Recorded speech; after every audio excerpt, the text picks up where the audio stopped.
തുടർച്ചയായ 7-ാം ദിവസവും Israel Iran യുദ്ധം അതിരൂക്ഷമായി അതിക്രൂരമായി മുന്നേറുകയാണ്. 2 ദിവസങ്ങൾക്ക് മുമ്പ് അമേരിക്കൻ സർക്കാർ അമേരിക്കൻ ഭരണകൂടം ഇറാനിനൊരു മുന്നറിയിപ്പ് നൽകി.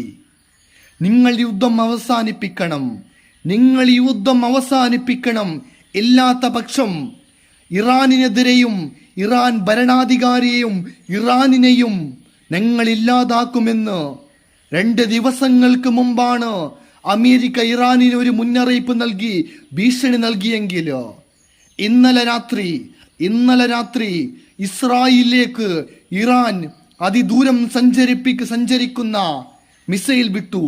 അതിലൂടെ ഇസ്രായേലിലേക്ക് വൻ നാശം സംഭവിച്ചു. ഇതിലൂടെ ഇറാൻ പറയുന്നത് ഞങ്ങൾ ആരെയും പിടിച്ച് യുദ്ധം അവസാനിപ്പിക്കൂല, യുദ്ധമായി മുന്നേറുമെന്ന് ഇറാൻ